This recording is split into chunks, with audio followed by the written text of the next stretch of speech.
Hello, everyone. We got some heavy hitters with us here in Minnesota girls basketball today. We got two names. You know them. You're going to see them all around. I look up to them. I follow them. I'm doing my job because of them. We'll go ahead. I would introduce them, but I don't think I'll do them justice. We'll let them introduce themselves too. You know them. You love them. You see them all at the state. We'll start with Mike.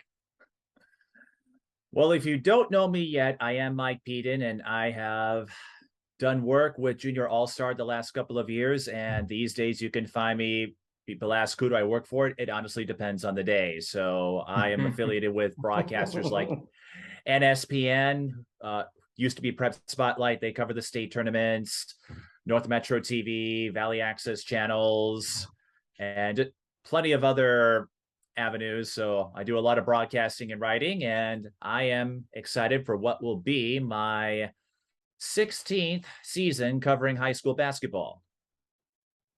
And then we're going to them. Everyone knows them. You see them at every gym, every fall league. You see them. Oh, how's it going, Grant? Yeah, I have no life, do I? Yeah, so I'm Grant McGinnis. I work for Prep Girls Hoops, and I've been doing that for about 7 years. I think I'm in my seventh year now, which just means that I'm old, and the kids that I covered at the beginning are now out of college, and that makes me feel exceptionally old.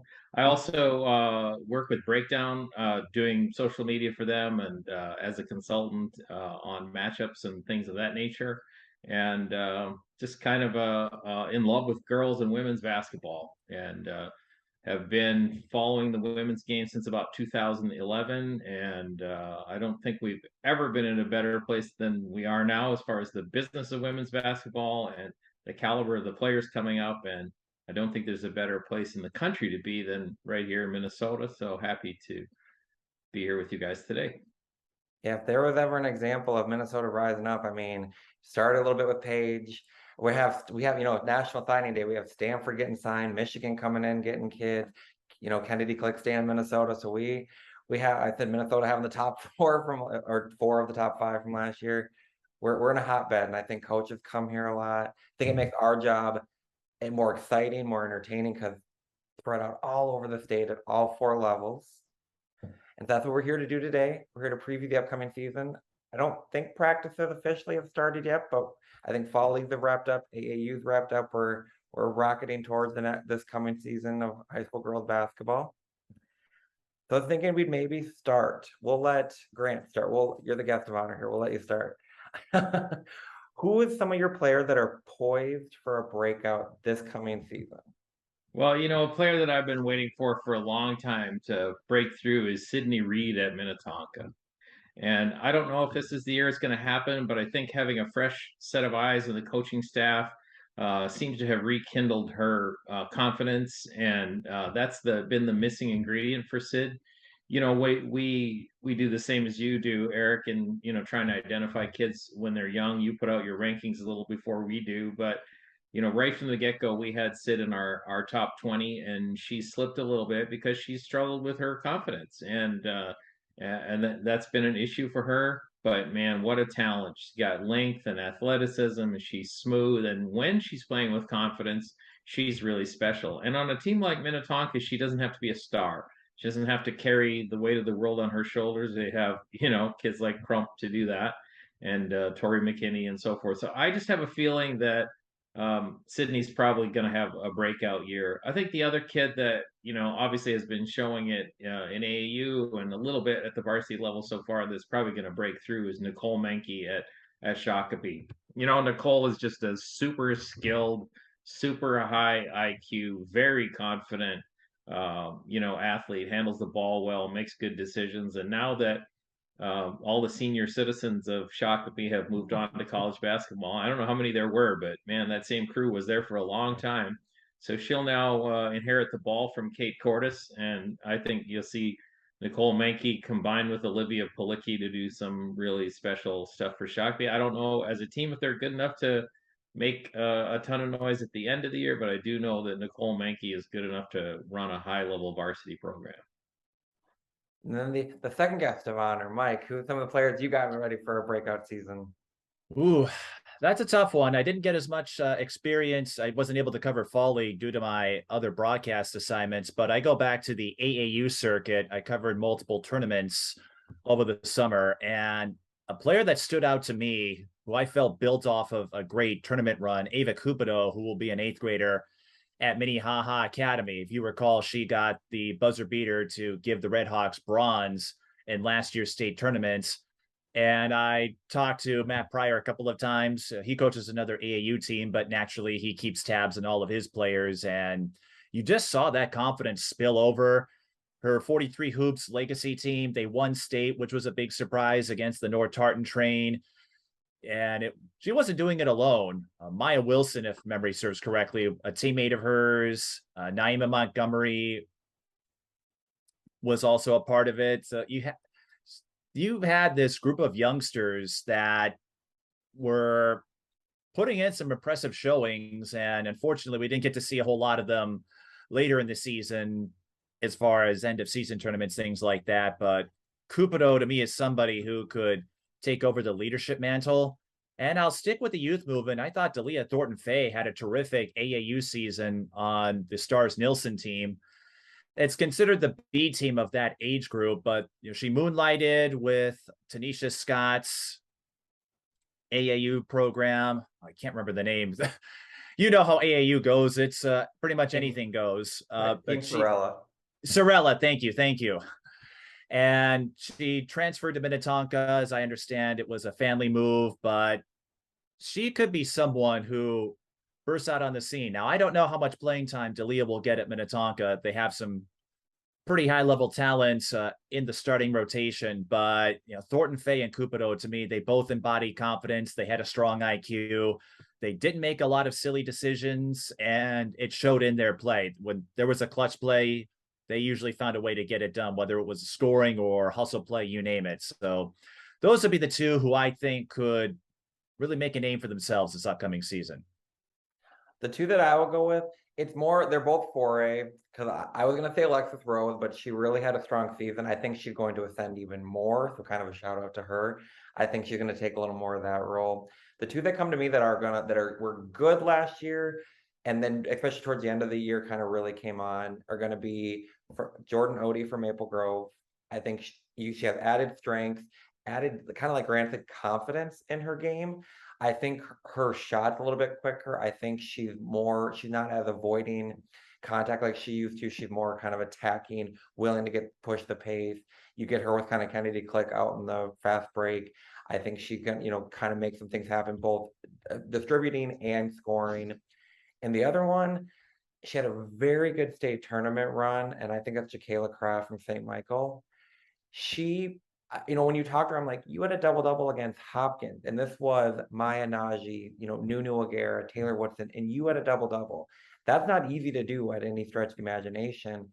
And I think she's kind of that next, Tessa's the name at St. Michael. But Jacayla could be that next top, outstanding shooter, rebounder, could even, they're kind of needing a point guard. Emma Miller moved on. I'm guessing both of them are going to have to handle the ball a little more. So her ability to create is going to have to take another step forward. I think those two are going to have a huge season and a huge role in what shakes out in 4A, because I think the teams they're on are both kind of sneaky underdogs that could be going after the top teams and being able to challenge the top teams. Let me add a couple more names to the mix too. I think Bree Bowman at Prior Lake is probably a sleeping giant. She struggled last year, but over the course of the summer she got better and better. And this fall at Fall League has been outstanding.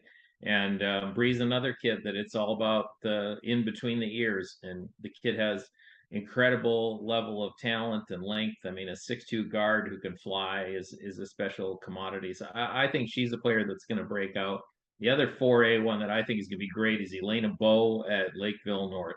She had a tremendous summer with Crossfire. She's been incredible this fall, and her game has just grown in leaps and bounds. So I know they're pretty excited about her down in Lakeville North. And if I may add a quick note, you mentioned Jacayla Kraft, Eric. She was another player who had a tremendous AAU season. She played a big role in the Summer Jam event when Metro Stars upset North Tartan, had a big semifinal against the All Iowa Attack team that had KK Arnold on it, who is going to UConn, and she came up with some clutch plays. We all knew her as a 3-point shooter, and that is still her bread and butter, but I saw her drive to the bucket a little more, create a little more frequently. So I think that's a good case. And Jacayla Kraft, if there's anyone who had maybe the best prologue in the AAU season, I think Kraft would be a good candidate. So yeah, good choices there. I gotta say, she's a kid that a year and a half ago we missed the boat on completely. I mean, yeah, I did not see coming what she did at St. Michael last year and what she's done since that time.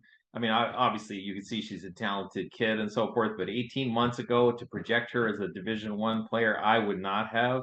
And egg on the face for that one because she looks fantastic right now. We were there with you, and I've even spoke to her, and I said, it was she had a good state, but I said what you did versus Hopkins, I said that kind of stood out to me. I said when you're 12, 13 rebounds against, like we said, Nunu, Woodson, these are massive athletes who are big bodies, athletic, tall, and you're in there fighting for rebounds. I was like that stood out. I'm like that. I think that's going to carry over, and so. It helps her kind of, she can get physical, she can step out, it kind of gives her the inside outside game that a lot of colleges like to look for and whatnot. So then those are people poised for breakouts. Do we have any teams that have maybe some question marks, kind of not necessarily negative or positive, just kind of these are things they have to figure out in the process of the season? We'll start with Mike on this one. I think this might come off as the obvious choice, but Benilde St. Margaret's, I read the breakdown preview, and I think everyone is thinking, how will all the new pieces work together, specifically the coaching staff? Josie Najee moved over there to the Red Knights to bolster that roster. They made significant progress, and we saw when Olivia Olson had some help in Kendall McGee, when she doesn't have to do everything by herself, it makes a huge difference. Now, the Red Knights would love to advance beyond the quarterfinals this year, and there's a good chance they could do it. But how long will it take to adapt to a new system? Could they go the route of Orno, who won it all back in 2016 in 3A, first year with the head coach there, or does it take a little more time to gel? We shall see. Benilde St. Margaret's, they have some top contenders on their schedule. Another one, De La Salle's interesting, and they're in an interesting section. There was some uncertainty. They pegged De La Salle the favorite, the breakdown writers did, but you're talking about a huge change in leadership because you had Savannah White and Sydney Runsway, both are now playing college ball, and IT Salam, who's at the University of Minnesota for track. You had that mix of experience and youth. Well, now that experience has graduated, how will those young guns step in? Anisha Scott, I thought, could have fit on some higher level AAU teams with what I saw from her last season at De La Salle. And then you have Jordan Johnson, Ariana Meister, two players with potential. If those three can build off of what they did last year, and then Malia White, who can knock down a few threes, I have questions to see how they'll do having to carry that leadership mantle. And that's not to say they won't do it, but now how will that experience translate to this season?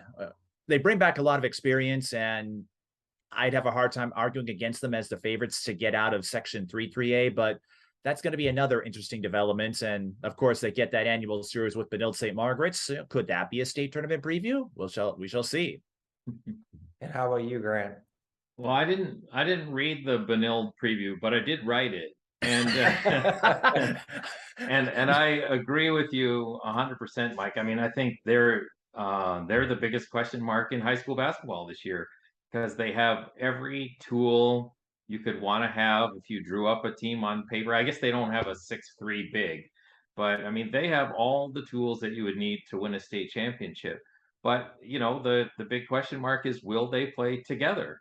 Will they work together? And I honestly, I'm not saying this just because he's a friend of mine, but I don't think you could hire anybody better than Tim Ellefson to try and put that together because he's a super positive guy. He's used to balancing on his Fury teams all the egos of different types of players, and he ran different stuff for every player on his teams. He's always done that, and so everybody feels like they're a part of it. Everybody gets a chance to play a role that can help them be successful. And then we saw with his Hutchinson teams that he knows how to coach defense, and so I think that they're a big question mark, but they could be standing on the floor at Williams Arena with a trophy by the time we're all done. Especially since 3A doesn't have a clear favorite. I don't think Becker is a clear favorite anymore. I think they're a contender, no question about that. But they're not quite what they were, and so they're by no means a shoe-in. And so I do think Benilde's a question mark. I think one of the other big question marks is Wyzetta. Like, how good is Wyzetta going to be? Like, people aren't talking about them like they did in the past. And, understandably, I mean, if you were at Williams Arena on Monday night and you saw Mara Braun play, you can see, what a loss that is for Wyzetta, that incredibly talented kid, and everything ran through her, everything was about her. But you look at their starting lineup, and they've got Abby Krasinski going to NDSU, and they've got Shannon Fornshell who's going to Drake, and they've got a point guard in Sendon who's going to be at Minnesota as well. And they have Hawkinson, who is a Division I player, and now into the lineup comes the freshman Kate Amelot, who is going to be a high Division I player. And so they still got, they got some youngsters, but they're very talented. And I think we've seen this summer, Jess Oberlander, the 6'3" post player, has made tremendous progress. We'll see if she's for real. And we know that Julie Stewart can coach. And so I think Wyzetta is a bit of a sleeper that nobody's really talking about. And I think it'll be interesting to see what they do. When I wrote down question marks, I had Wyzetta, and the only thing I put is, who's your go-to?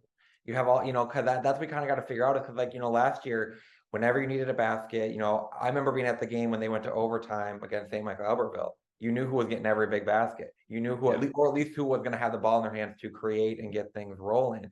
Who's, kind of early on, who's that person? If you're in a tight game, we need a basket. Are we going to Abby K? Are we looking to get Bryn for the 3? Are we going to the youngster Kate type situation? I think they have a lot of options. And once you kind of figure out the process and kind of where we go for shots, where their bread and butter, then they have all the talent to be, one of those contenders, to fight for that. It's just kind of those first few games are probably, there might be a few moments where they're like, oh, Mara's not here. Because for 3 years, the ball was in her hand and she made all these big decisions. So, and I'm very happy to see that she's at Williams Arena, because she's still making great decisions and looking like she hasn't missed a beat. The other team I had, not necessarily, I mean, I don't know about contending, but they could, is how does Eden Prairie rebuild? You lose Nia Holloway, you lose Maya Morjani, you have Molly Lenz, I think still coming back from a little bit of an injury and surgery recently.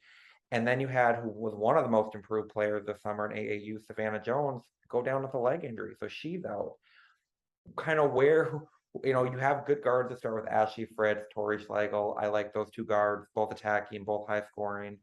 It's just kind of, how do you make up for the loss in the middle when what's up front? What do they have at forward? See, right. Like I can't off the top of my head right away come up with a name at forward after Jones, who's not going to be able to play. Right. And obviously Nia Holloway is not there anymore either. So, in recent years, they've had some size up front.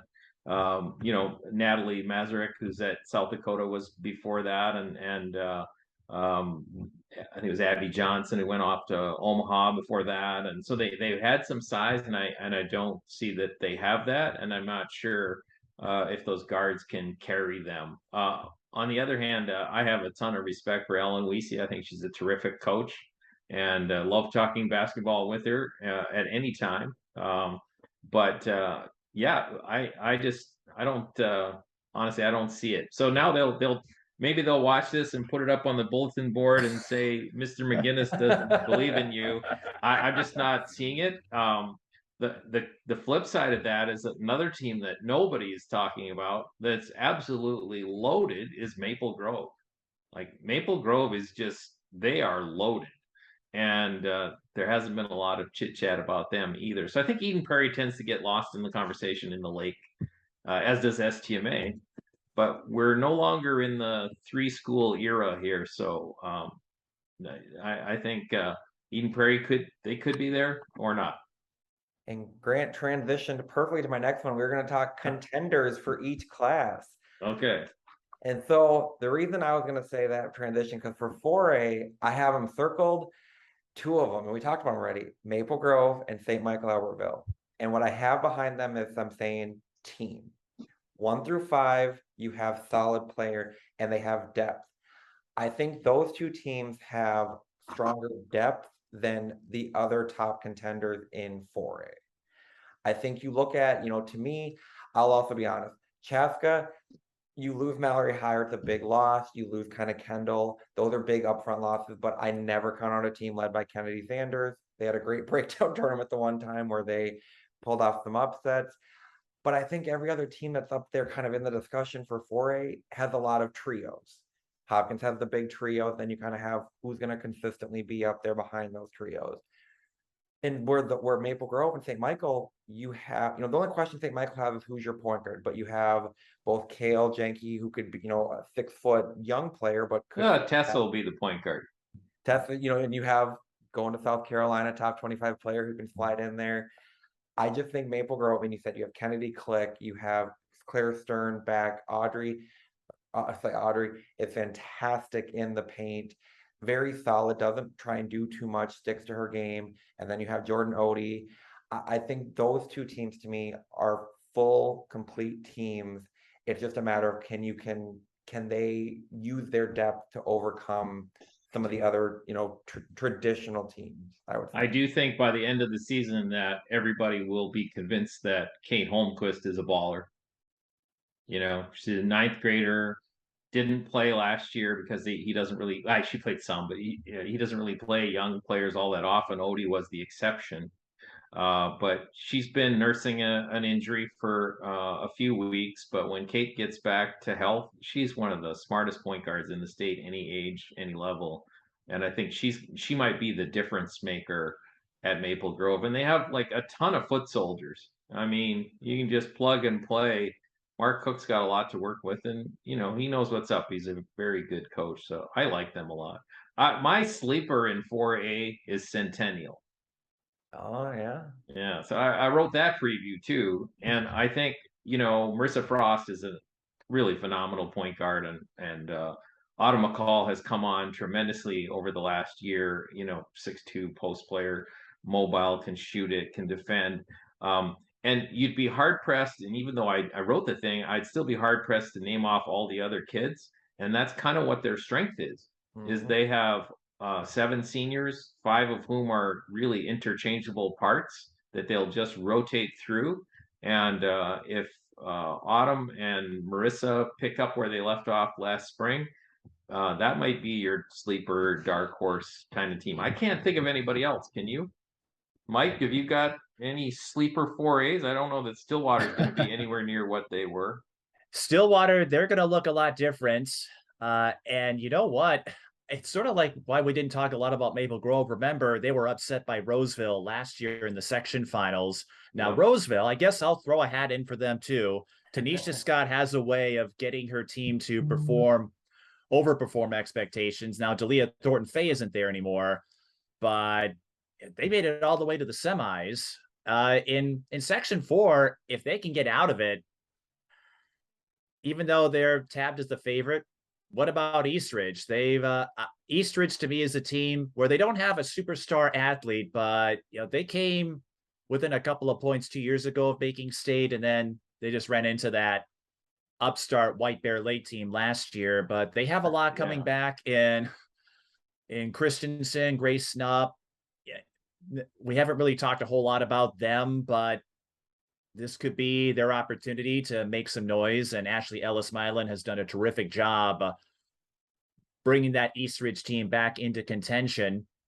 And I think Isabella Sane's had one of the best summers of any player in the state. She's really, I'm convinced if she was 6'1", she'd be sitting on a boatload of Division I offers. She's just a little bit shorter than you'd like for that, but she certainly has the skill and the intelligence. And so I think her improvement is really a factor. And then you know, to win in high school basketball, you have to have some kids that aren't AAU kids, right? You got to have some your swimmers and your soccer players and your volleyball players that don't play year round. You have to have some of them that come in and do great things for you. And I love Elle Wildman. I think she's a terrific little player. I hear she's a phenomenal soccer player. We have her, you know, in our top 50. If she was a full-time basketball player and even at her size, she'd be a top 25 kid in terms of skills. So I love that kid. And as you said, Mike, Ashley is the bomb. You know, she just does a great job. Kids love playing for her. And I have so much respect for her and the way she goes about her business. And there's one more team that I want to include. Again, maybe not sleeper when you look at history, but considering their prologue, Lakeville North. Yeah. Gabby Benton and Trinity Wilson moved over to the North Tartan program on a North Tartan 16U team that had half their team was all new. They were bringing in a lot of different pieces, and they made it all the way to the championship in the Nike EYBL tournament. And if they didn't run into a shooting rut in that game, I think they pull it out.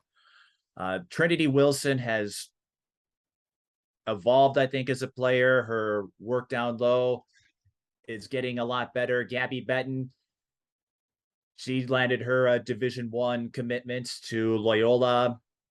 Forget which Loyola it is. I think it's Maryland. Maryland, yes. Yeah.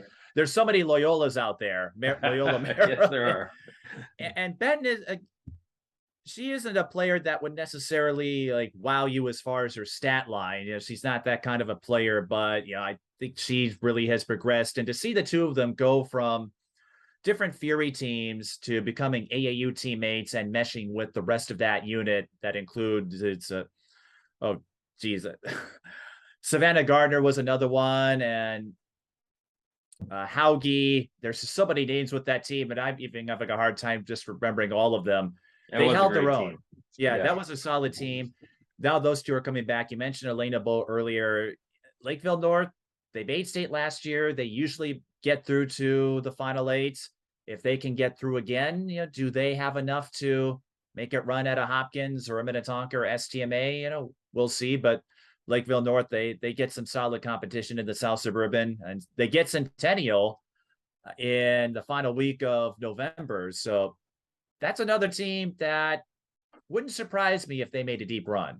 You know, I was over at Stout last night and I ran into Haley Bryant, who has committed over there. And I think she's one of the most underappreciated floor generals in the state. You know, everybody's always looking at all those other, you know, high octane kids that everybody talks about. But Haley is a great tactician and she's a warrior.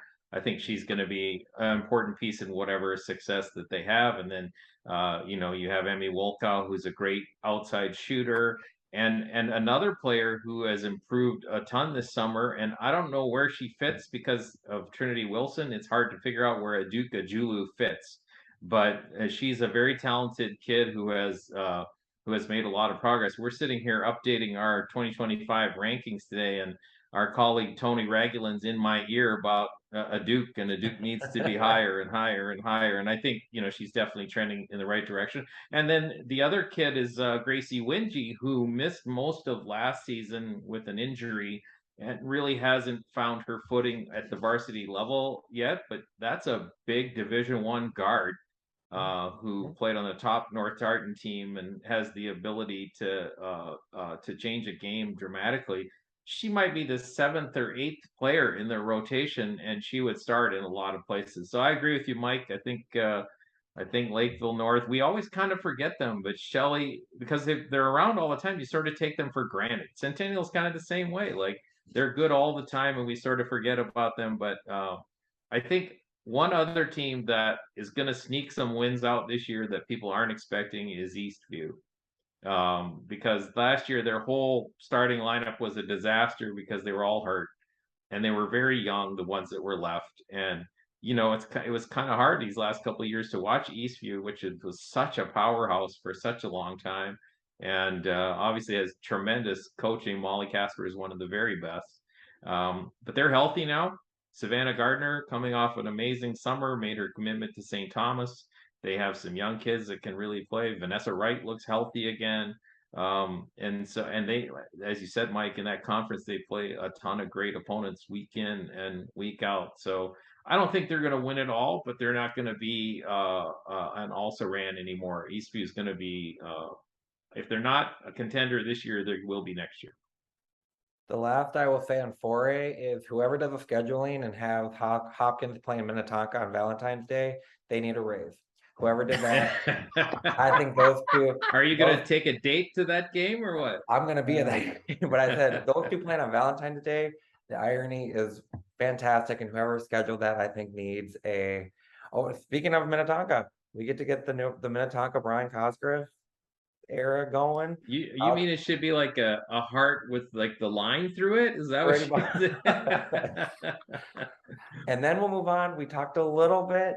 Now we're to 3A, which is always seeming to be a wild card the last few years.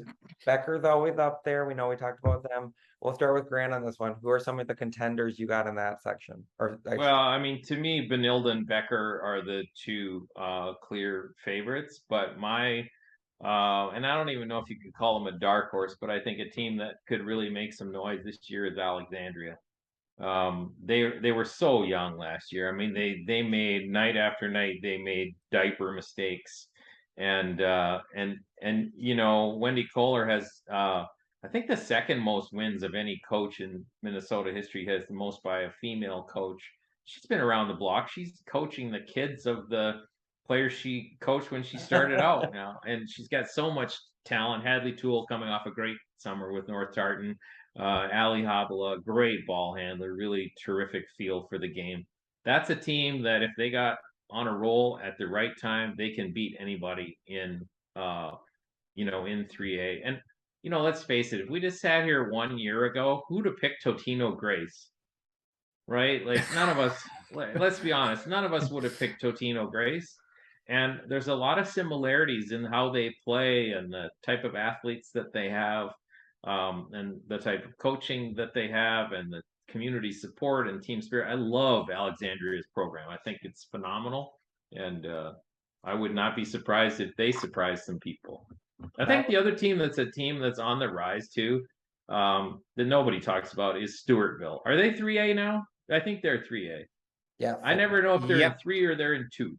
But that's a team that's on the rise with a couple of killer freshmen and some good seniors. And yeah, he does a really nice job with that program, Ryan Lithrig. And yeah, I like them too. I was gonna say if Hadley seems to have all the same tools that a Hannah Herthig had. That's exactly what I was thinking. That's it right there. And Hannah, as we saw, was, I mean, if you had to pick an MVP of the state tournament from all 3 classes or all 4 classes, she was not to be stopped. She was kind of single-handedly at times pulling them to a state championship.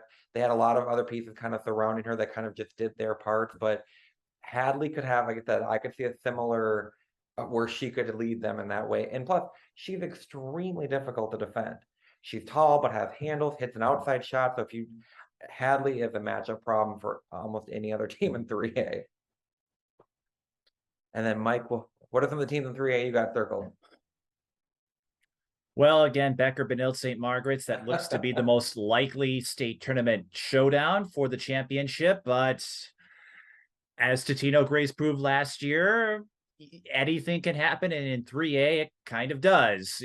I certainly, when I saw that, this Totino Grace team that I thought really had 2 primary players, I wasn't sure how their depth would hold up. I remember doing that preview show with you, Eric, and we're both like, I don't think either of us really thought Totino Grace was going to hold up against the deeper teams, but Hannah Herzig just took off and that was it. And sometimes even in a team sport, one player just going off like crazy can be enough. One team, if they can get through, they have, as by my understanding, they have never reached a state tournament. I would like to see what Matamidi can do this year as a sleeper. Maya Wilson, she's going into her 8th grade year. Saw a lot of time last year. I remember covering a game of theirs against Hill Murray, and that was the first time I saw her play. She held her own out there. She's hurt right now. Okay. So she has a foot injury and is expected to return, but will have been out for several weeks. So it'll be interesting to see it. She's the best player in my opinion in the 2027 class, Mike. And you're not wrong. Like there's a handful of players, and you guys probably agree that I could watch every day and might pay money to watch, and Maya Wilson would be one of them. She's just a joy to watch. They got a lot of pieces, Mike. They got a lot of pieces there. Can they move in the same direction? That's the question. And if Wilson's out, that could affect them for a bit, but sometimes that could strengthen the team as well. All right, we know Wilson can't play for a little while. How do we push forward? But it seems like whenever Wilson returns, and even if you don't have her, they have some pieces. I think some of them moved to other schools over the years, but it looks like they're finally able to keep some of them together. And with that continuity at your side, could that be enough to dethrone the likes of Hill Murray in that section? Well, Sonia we'll Potoff see. is a really good point guard. I mean, she's committed to Nyack. She's a veteran point guard, handles the ball, handles the pressure. I mean, we talk about Maya, but really, Sonia's going to run the team. Sonia's going to be the one who's going to run the offense and make things happen. Maya's just the X factor that puts you over the top. But they have some nice kids. Like Ella Fraser's a nice little guard, and Savannah Stockness, if she's healthy, can be really good. And they do have some pieces. I was over there last year, Mike, for when they played Hill Murray. That was a fun game because Hill Murray plays like football, and Matamida doesn't really like to play that way. So it made for a very interesting matchup. And yeah, they got some talent. Yeah, they always seem to lose their kids to Stillwater, Hill Murray, other places like that. Amy Thompson was one of them. Yeah, but ironically though, Maya Wilson is not from Matamida. Maya Wilson is from Forest Lake, and so who knows? They're a team that if they stay together, yeah, that's a good group. That's a good call, Mike. I will say, I remember last year going to the state tournament when we did the previous show. I went with Olivia Olson. I'm always like I go with the best player, and to do that. I think when it comes to at least state contenders, there's something about experience that usually plays out. That usually when you get to kind of an even team, I just can't get past Becker. I think the burn of losing at the state tournament, and I think just that experience, like especially in that, when I look back at the Austin game, they were down for majority of that game last year at state, but they just did their game. They didn't panic. They knew what they were going to do. They knew who they were. And I think that takes you so far. So I just don't know if you have Noose hitting from the outside, Ayla Brown, who's inside outside, can drive quickly. I think Alexis Rose is a kind of one of those, like she picks her spots so well to look to score, and Marn can just really get hot.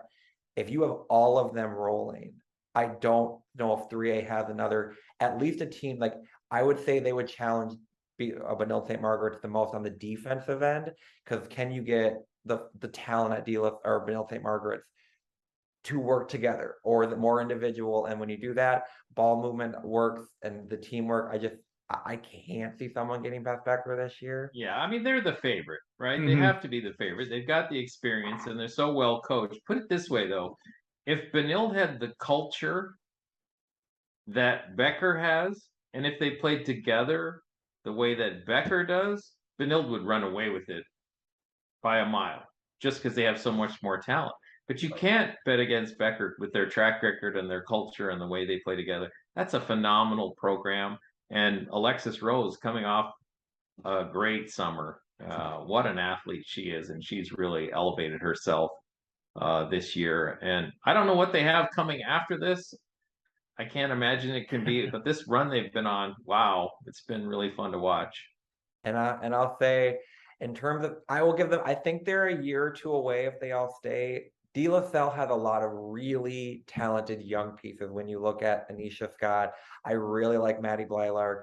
I think those two at the backcourt, it's a very high scoring, shorter backcourt, but I like the scoring from there. And Jordan Johnson, if she can provide kind of that inside presence to go with them, they have a lot of young pieces. It might not be there this year, but I think they're one to watch for coming years. So I think it's kind of playing with house money a little bit to say this year with how young they are, but I think they're a name that could surprise a few people, but I don't see them at least not this year, fighting for that title in 3A.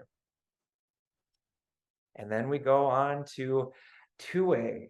So I'll ask, is it 2A is down to 4 teams at the top and the rest got to play catch up, or am I missing someone there? Who are the other 2 teams, Eric? I'd say Providence, Minnehaha, Holy Family, and St. Croix Lutheran. That's who I'd have it kind. And the problem is, they go into 2 sections and they have to play each other for 2 of them to make state. So Yeah, I mean, I think it's obviously, to me, between Providence and Minnehaha. I mean, they're just loaded. Minnehaha added even more talent. They're just loaded, and obviously, if Madden Greenway is healthy, and we were talking about that a little bit before we went on the conversation here, that we don't really know how long she'll be out. For those who didn't know, she did hurt her knee in the state soccer tournament. It doesn't look to be too serious, but it looks like she's going to be out some. But they're a good team even without her. Certainly to get by. But I mean, what can you say about Addie Mack? I mean, that's a point you want to draw up a point guard. The only thing she's missing is she's not real thick. But other than that, man, she has got every tool in the box. And so you're talking about 2 of the very best point guards in the state, not just 2A, not just any particular age group, but those 2 are amazing. I think that I love watching Holy Family because Land is so much fun to watch. She's just a beast, and they have a lot of talented kids, but they're really going to miss Nicole Bowen. Yeah, that I don't know how you make up for that. I hope Berkeley Neubauer has a great year. She, coming back from injury, and I really like. I'm going to forget her name, Grace, the little guard, the little freshman, starts with an A. Hamdorf? No, Grace. No. I'll look it up in a minute. But anyway, she's going to be a wonderful point guard too. But she's young, so I just don't quite see that. I like St. Croix as well. I'm really interested to watch St. Croix in the events this year where they play with a shot clock, because I think they're a program that's going to struggle to adapt to not having a shot clock. David is going to have to stop throwing that skip pass over the top for 9 minutes at a time to hold the lead. So I think you got kind of 2 tiers there. You got the 2 elite programs, and then the 2 that are good but not quite there. What do you think, Mike? I would agree with that assessment. At least with St. Croix Lutheran, one thing they have on their side, they bring back a lot of experience. I did one of their games last year, and what surprised me was the number of young guns, as I call them. They had 2 8th graders in Amaya Penn and Callie Oakland in their starting 5, and they both played well. Amaya Penn, Maddie Blaylark, they're on the same AAU team, Stars Hill, who did quite well. Of course, another AAU teammate of theirs went over to Minnehaha, so that could be a fun tussle if those 2 meet in the section final. We know with Laura Hauge in there, Washington, her last year, it's a team that can certainly knock down the 3. Holy Family, I didn't get to see them last year. I'm looking forward to it this year. They're playing in that Twin Cities Thanksgiving tip-off. We'll see. I imagine they'll have something to say for Providence after last year's game. They came up short in the section final, and they bring back a lot there. But it's hard to go against Providence and Minnehaha. And again, even if Madden Greenway's out to start the season, Grace Counts is coming back. Kira Miller, I hope she's healthy. I know she came back for AAU. And then we mentioned this, I think, before the program. Ari Peterson, she got her first glimpse at that Shot Clock Classic exhibition event. And I don't cover a whole lot of youth basketball beyond the 7th is usually the youngest that I see in AAU and so forth, but I've heard a lot about her. How is she going to fit in with a program that has built up the ranks and can play all sorts of different styles? And Shannon Healy's another one who got a little bit of playing time. I imagine she'll progress upward as well. So they got to find a way to have Ari on the floor, though. I mean, that kid is talented. She doesn't know how good she is, but she is talented. And for those of you who don't know, she is Adrian Peterson's daughter. So obviously she inherited some world-class athletic talent. Also one of the sweetest kids you'll meet. But you can't leave her off the floor. She's too good, even as a 7th grader. So we saw he did a nice job, incorporating Emma Miller-Byrne in as a 7th grader, and she's now a core piece of the team. So I think, Ari will get her minutes, and she's kind of gives them another sort of option. You can go ahead and double Madden and do everything you want to do to try and stop her. But if you leave Ari open, she's going to get to the rim and score. Are there any non-private schools in 2A that have a chance? Well, my question was, and I joke about it, but is there any South Dakota State commits in 2A? Because I feel like the last 2 years, if you had a South Dakota State commit, you were about ready. You were getting all the way to the state championship game, and they were almost going to pull it right off single hand. One of them did. Paige Meyer did pull it off. Yeah, And Ellie yeah. And Kovac I don't did. know if you watched the game this week. The Creighton SDSU game is the best college basketball game that's been played so far in the first 3 days of the season. Speaking of Lakeville And North, Lauren Ellie Jensen. Kolbeck was fantastic. She looked really, really good. But yeah, that's a question, I guess. Is Pequot Lakes 2A? Yes. They are. Yeah. Crosby Ironton, they're also 2A. Yeah. And Tori Erline, well, we all knew what Tori Erline could do, classing up, I think, 3 grades a couple of years ago on the Suns program. She only classed up 2 grades this year. So I would not call that a step down, though. As the fastest player to score 1,000 points, I remember when Rebecca Dahlman broke that record all those years ago, and we're thinking, could anyone get there? When I was talking with fellow girls basketball media members, and now you have 3 who all scored 1,000 in less than 50 games. It's there's still a long way to go before we get up to that 5,000 mark. But Erline, she definitely is someone who can carry a team. Will it be enough to take on the depth of Providence and Minnehaha? That remains to be seen. But I think Erline is maybe someone who could be poised to get one of those public schools in the conversation. But yeah, that's a tough one. And then Goodhue, they came up short last year in the section final. I know they're always a team in the conversation when you get to the smaller schools. So yeah, there might be some programs out there. I think it's going to be one of those situations where it won't be apparent until it happens if we get an upset.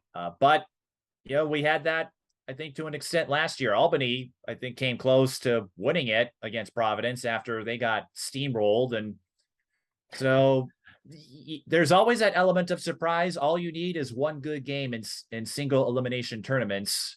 So we'll see. Yeah. We have our favorites, but there could be a surprise looking out there. So the thing with Crosby Ironton that's really going to be different this year is Hannah Compton has moved to Crosby from Legacy, and she's signed she's a Division 3 commit, but is really a Division 2 level player in my opinion, and just a great facilitator, a great leader, and that creates a completely different set of circumstances for the teams in that part of the state to try and guard Crosby Ironton, because everybody doubled and tripled and face guarded, and I mean anything you could invent they have tried against Tori, and nobody really has been able to. I think I don't have the stats in front of me, but I think 16 was her lowest point total last year, and so. But having Hannah there gives them a different element. I honestly don't know what else that they have. I don't know a lot about their coaching or anything. But as you said, Mike, any team with a player of that caliber, you can't write off. And having a veteran kid like Hannah Compton, who probably averaged 25 points a game last year at Legacy, is going to make it a little bit different. But I think we're in an era of high school sports in Minnesota where the 2A is the domain of the schools that can recruit. I said I will with Providence, where I think they have the advantage, at least for me, is they have inside outside. You lose Maria Counts, but here comes little sister Hope Counts. So you're getting taller with that one. You still have Grace, who I think near fantastic around the basket, can step out and hit the outside shot. We all know what Madden can do. I think I've run out of nicknames for her. I told her I'm stopping at 3. She gets the 3 nicknames, that's all she's getting. And so, I mean, you said Emma Miller-Byrne. I think she showed she can be good on both sides. In AAU, she kind of, scores more. In high school, more of the defensive stopper. My favorite story about her last year, Connor said at the breakdown, Olivia, she was guarding Olivia Olson as a seventh grader, and Olivia scored, and in the timeout, he's like, she was upset, and he's like, "You're a seventh grader. She's Olivia Olson. She's supposed to score." He's like, just try and frustrate her. So Yeah. I love that mentality from her, a seventh grader wanting to stop Olivia Olson. So I agree though. I think they play each other twice in regular season, Providence, Minnehaha. I want to see that state title. I want to see Addie Mac, Madden Greenway going at it on the Williams Arena floor. I said I think you have Sine Hill, the legacy of the Hills, and she's fantastic. The question mark I guess I would have in terms of Minnehaha, how do they guard the Count sisters? You lost to Leah Graham. What do if you go with guard, you're trying to get fast pace, you're trying to beat the Count sisters up the court. That would be my question mark for them is what do they have to throw at the bodies of the Count sisters? You know what you should do is you should have a one of these shows with those two coaches. I told them that, and they both told me they're like, get the players, and I'm like, I want to hear I told them I want to hear them both talk trash, and then neither one of them would. No, they're both too gentlemen. classy. They're Yes. both very polished. They say the right things, but those two programs really, really want to beat each other. It truly is a friendly rivalry. There's a reason I try to circle at least one of those dates on my calendar now. They grew up together and or not grew up together, but they've hung out quite a bit. Connor Getz and Matt Pryor, and like you said, Grant, they just do things the right way. There's a reason they both. Anytime I mention those two, I remember doing Providence Becker last year, or not Becker, Holy Angels, and one of the Holy Angels parents remembered. The time when her daughter was coached by Connor in the 5th grade Fury AAU team. So there's just a lot of positivity emanating from those two. And I think that feeds into why for the last couple of years now, we've tabbed them as front runners in 2A. It's not just because of the talent they get, but how they make it all work. And where, like I said, my biggest question is, how is Ari Peterson going to fit? Well, that's because she wasn't eligible to play yet. I have no doubt she'll find a niche the way Madden Greenway did a couple of years ago, or Emma Miller Burned. And we're seeing that trend now where if you're good enough to play, it doesn't matter what grade you are, you'll find yourself a role. And Providence and Minnehaha, there are two teams that aren't afraid to incorporate youth into their rosters. So that is going to be, I don't know if you have like top rivalries as part of your preview there, Eric, but Providence and Minnehaha is probably going to be the biggest one when you look at conference matchups. So we'll see. I think all of us are pining for that matchup. We'll see if it holds up. We came close. We were just a game off, but considering how the two teams finished, yeah, if those two play each other, I might have to make a trip to Williams Arena in March. And so we'll head to 1A. Grant, I'll ask the question. Is it Mountain Iron Beals time? Are they getting 1A? I'm going to go with Hancock.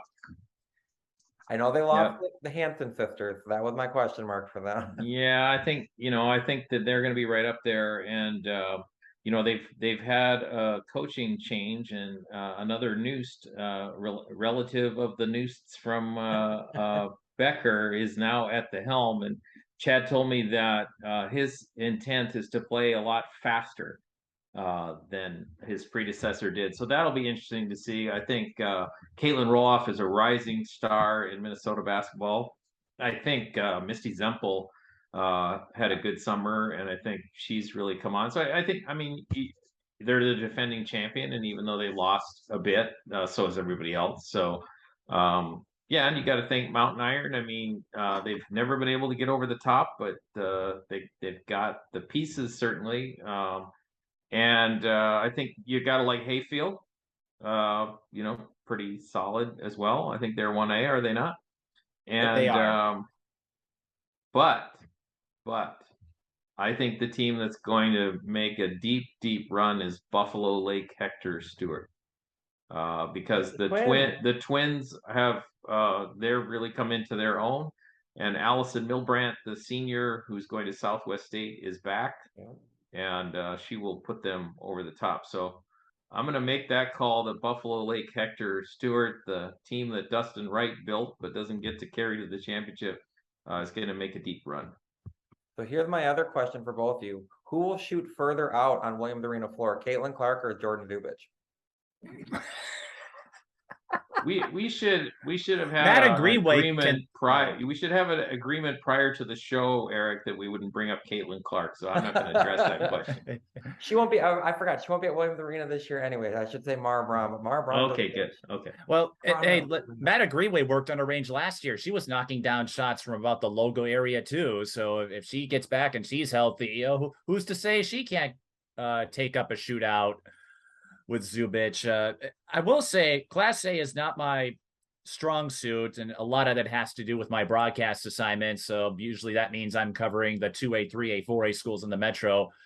But I will say I've heard about Hancock quite a bit, and then granted, I go back to the preview put in the breakdown where every year we all seem to pick Mountain Iron Buell, and I think the analysis was eventually we have to be right.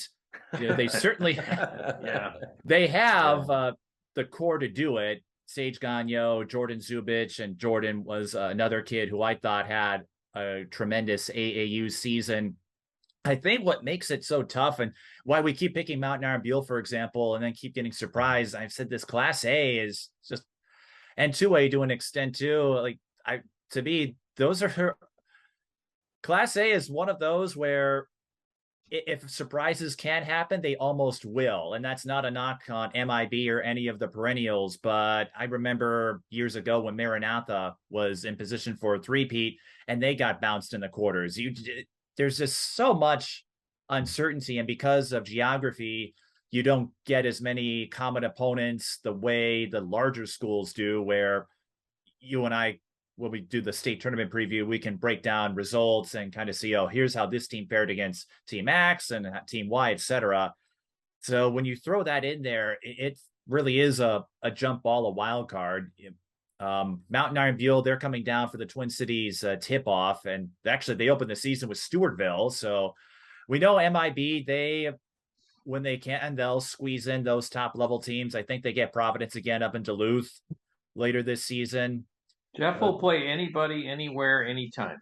Exactly. So would it surprise me if they won it all? No, but it's a situation where you've got to really dig deep. And when you do, you've discovered just so many contenders who can all sneak in there and pull it off. So we'll see. Mountain Iron Buell, I think, is still a favorite. Grant made some good points about Hancock, Buffalo Lake, Hector Stewart. All of them could easily win gold, but it's hard to go against Zubich and Gagnon, especially if those two are clicking.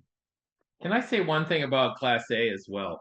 The state tournament, we all get super excited about Hopkins and all these big teams and so forth. But really, Class A is what the state tournament is, because that's where all the fans come from. If it wasn't for all the towns that come in and support their teams en masse, they're what gives the tournament that kind of buzz, right? Sure, their teams aren't as good. They have not the depth that the big teams have, and sometimes there's 3 or 4 out of the teams that maybe aren't on the same level as the contenders. You have to set all that aside and realize that there would not be a big state tournament at Williams Arena if Class A was not part of it. And so, but we sit here in the metro, we don't see the teams very often. There's only 8 or 10 teams that travel. They usually play in their own area against their own teams. They're kind of in their own little world. More of them are now playing AAU, which is great. And I think that's raising the caliber of basketball in Class A overall. You could definitely see that happening. But I just want to give a shout out to all the Class A programs and fans and families and players. If you can put together a basketball team that can compete from a school that has 112 kids, and all your kids have to play 4 sports, but the whole town shows up and it's on the radio and it's in the local newspaper. I mean, to me, that's what the state tournament is all about. And from a dollars and cents point of view, if they stop showing up, there won't be a venue that holds 12,000 people hosting the event. So shout out to those guys. And I don't know. None of us really knows what's going to happen in Class A. Let's be honest. I said I agree with that. I said someone who grew up in Marshall a little bit. I remember the Minneotas. You know, they had a game winner last year. Minnesota with, I think it was St. Patty's Day in Ireland Stawson. I said if there were I better person remember to that. hit a game winner on St. Yeah. Patrick's Day than Ireland Stawson. And that was beating number one, Mountain Iron Buell. And so I think but I said Minnesota, they'll travel for volleyball, basketball. They're always fun. I said those smaller schools you see, it's the whole town comes. It's Yeah, it kind of reminds me of when I lived in North Dakota. You know, I didn't follow it that closely, but you know, girls basketball in North Dakota, like if a team was playing on the road, it'd be a great night to go in and rob all the houses because there was nobody there. You know, they were on the road and the whole town was going to go. And you know, there's just something about that. And you know, we get into this debate all the time about high school sports versus club sports, et cetera. And you know, we all know that it's shifting. But if you want high school sports at its purest form, Class A girls basketball is it. And so we've come to my favorite part, the predictions part. From each one of us, what's a bold prediction for the upcoming season? We'll start with Mike. Ooh, I feel like we've given out a few with all the classes and the sleepers. Yeah, that's a tough one. I guess with like predictions to just fish out of water. I know they do this in the breakdown, and it's so hard because you could. There's so many different things that could happen. So I guess what are you going for as far as predictions, just so I can either like a champion or a player stands out, a matchup that you think goes a certain way, or any kind of up in the air. It's a bold prediction. That is interesting. I got mine if you want me to go first. Yeah, go for it. Yeah, go for it. I might need a moment. I have the 4A state champion, the St. Michael Albertville. I think Tessa going out on top. I think when you look at that team, I think the Hazel teams provide physicality. The younger one provides some shooting, score, rebound. Piper Carlson, to me, it has that what they call in the women and girl basketball game. She has that dog in her. She'll get on the ground. I think the poor girl's had more broken noses in the last year than I mean, she's a beast. Goes hard, and I think it's that extra effort. Jacayla, I think, is taking that next level, as she's going to be, that player. I just think they're going to have enough, and they may, even if they lose in games in the regular season. What we saw from Tessa at the state tournament, I think the entire team's going to take that level up. Kent knows how to win once he gets to state. He's done it at 3A and 4A. I got St. Michael as the 4A state champ. I go back to what the breakdown said. I think it was Tim Colmanian who said this, in that he felt there would be at least 2 upsets in the Class A quarterfinals. Of course, when you're coming off Roseville and White Bear Lake last year, I don't want to say that makes it easy to make, because in 4A, it's tough to get past the perennials.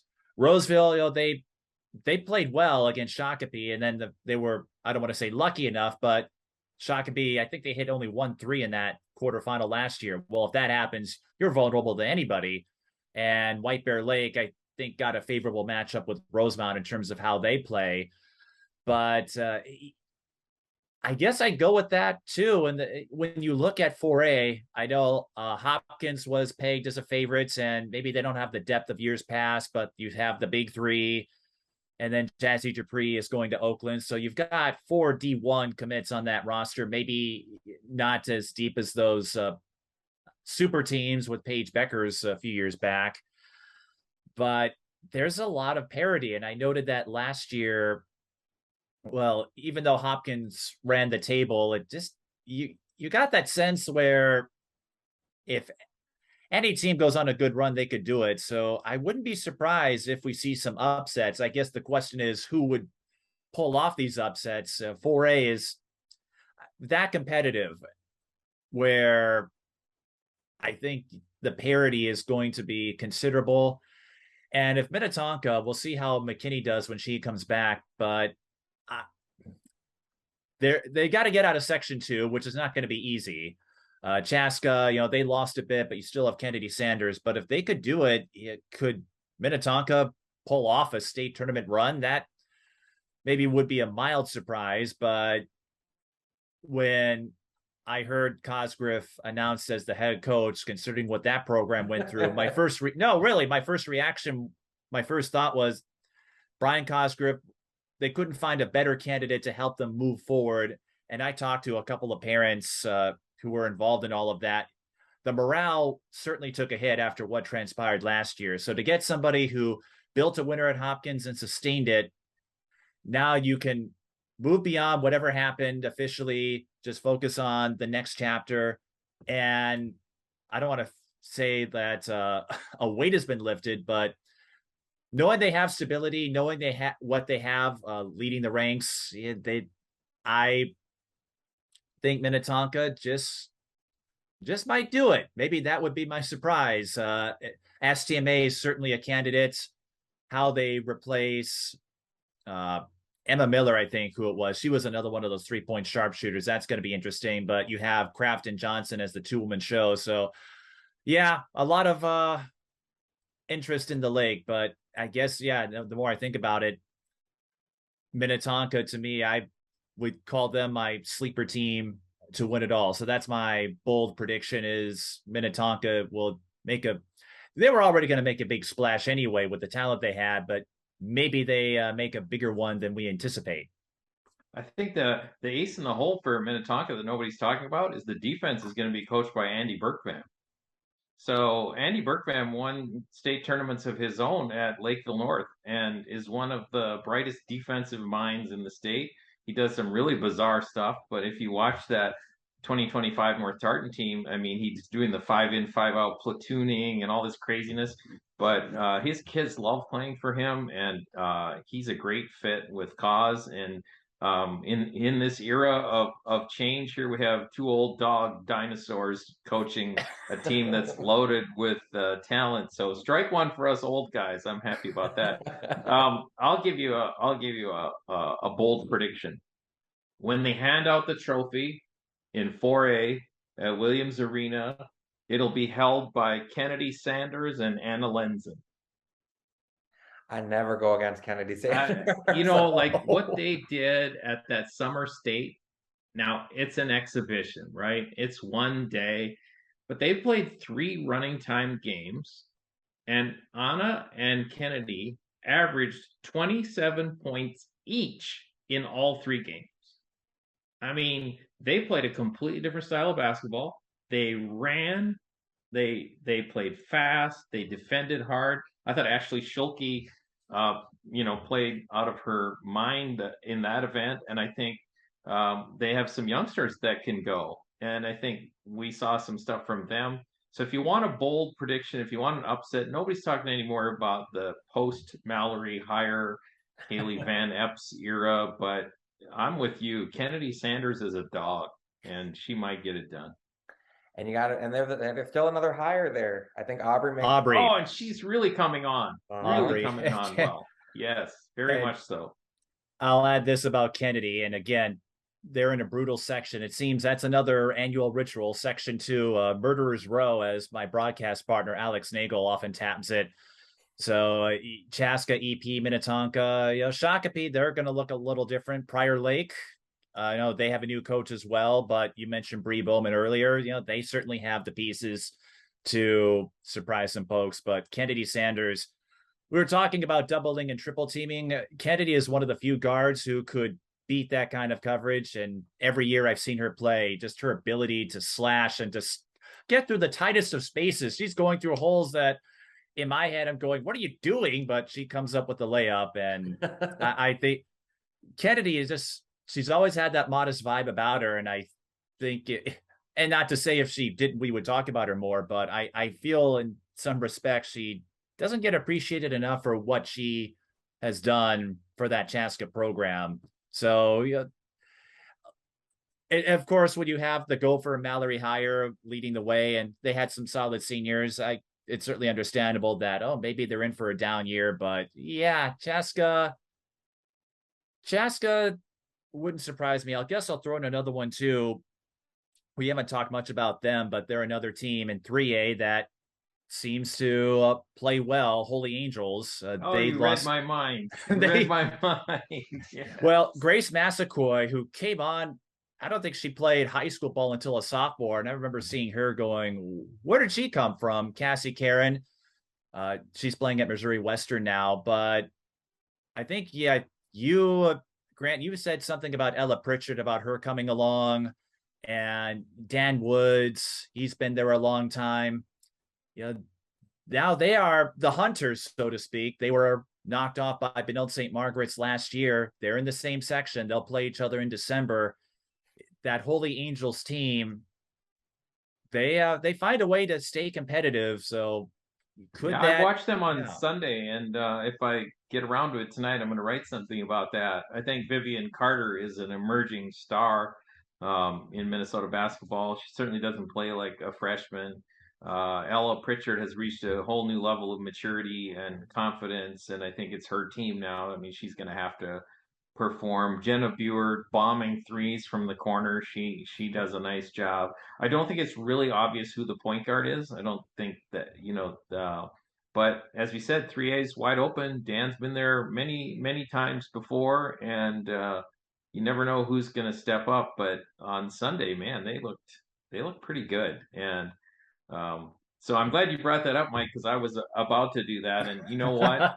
There's all these other teams we could have mentioned, and probably one of them is going to win everything. So, but I do want to say one more prediction for you. By the end of the year, by this time next year, we'll be talking about Kate Amelot as a superstar. I like Amelot. that.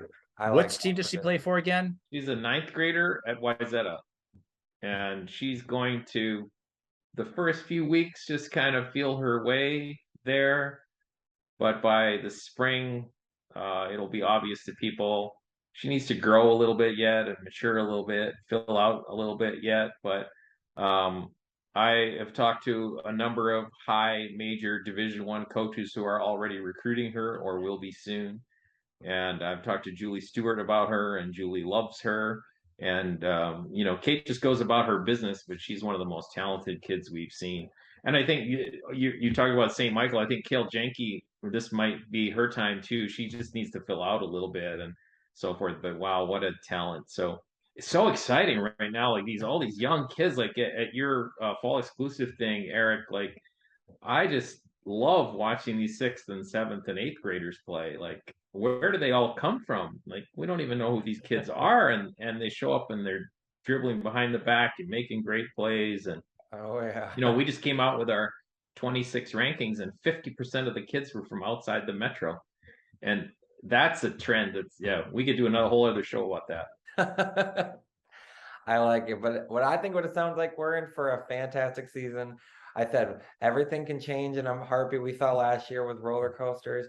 Once we got to state, people like Hannah Hertzig made sure they blew our prediction right out the water. So I hope we have more of that. I think it's an exciting season. I want to say thank you both for previewing it. I will be seeing you on the road. I'll be seeing you in the gym. We'll have you go ahead and tell people where they can find you on social media if they want to argue. No, kidding. If they want to give you a shout out, give you no arguing from me. Yeah, I try and avoid that arguing stuff as much as possible. Yeah, so I'm on Twitter at GMAC so GMAC hoops, and appearing regularly at prepgirlshoops.com. And you can find me at the Mike Peden on Twitter, Instagram, and just my name on Facebook if you want to connect with me that way. And yes, to your point about arguments, funny moment. Roseville's head coach, Tanisha Scott, she and I, we've known each other for a long time. So she was trying to track me to talk a little smack after we shorted Roseville in the 4A field, and I said, hey, you know what?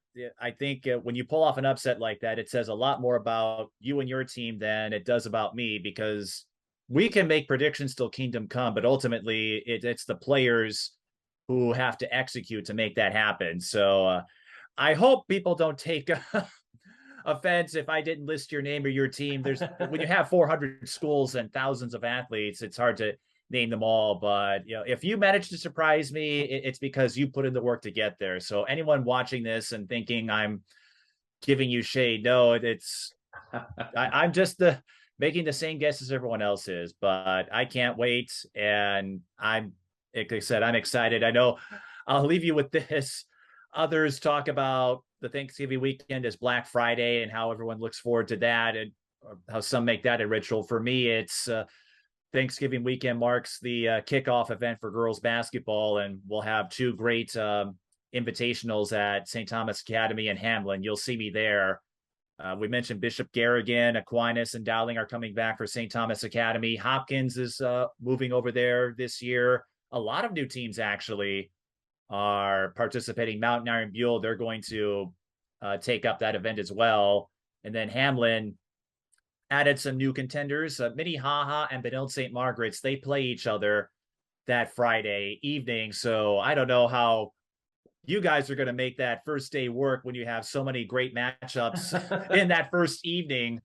But it'll be a first look at the Red Hawks. Chaska is going to play against Centennial that Saturday. So that's another one to circle. And yeah, just a lot of new faces at these tip-off events. So we're going to see some different looks. And for me, it's just fun. It's a fun way to see a lot of teams in a hurry, especially those coming from outside the metro. Grand Rapids, I know, MIB, some of them that we don't always get a chance to see outside of it. So yeah, if you have any issue with what I said, you can find me at St. Thomas Academy in Hamlin. I'll be busy calling a game, so you'll have to make your point quick, but we will hunt you down. We will hunt you down. Don't you worry. Oh, I'm sure the parents and players would, but I always enjoy getting the chance to connect with these sports enthusiasts. So yeah, I just thought I'd throw in a plug for those kickoff events, because there's a good chance we'll see at least a few of those teams in state. Minnetonka, they're also not a newcomer, but that'll be our first look at the Brian Cosgriff Skippers team at Hamlin. I like it. Well, I want to say thank you both for being on here. I'm still trying to get on your two levels. I said I'm the newbie, I guess, here in Minnesota. So I want to say thank you. I will be seeing you in the gym. Everyone will be seeing you in the gym. If you come see all of us, say hi. I'm Erica Junior All-Star on Twitter and Instagram. Let me do one more plug. Saturday night, St. Thomas home opener, South Carolina State, season number 2. D1 college basketball right in your own backyard. Sit right by the floor. Most of the girls in this region, if they aspire to play D1, are aspiring to play in the Summit League or a level similar. If you want to be a great player, you got to watch great players. So I'll put in a plug for Ruth, year number 2. I will be there. Looking forward to it. St. Thomas, I will be there for your November 19th game. I will be there Saturday, November 19th. I will be there. So I'm looking forward to having 2 teams going to watch this year. So all right, guys. Thanks very much. Have a good night. Thank you.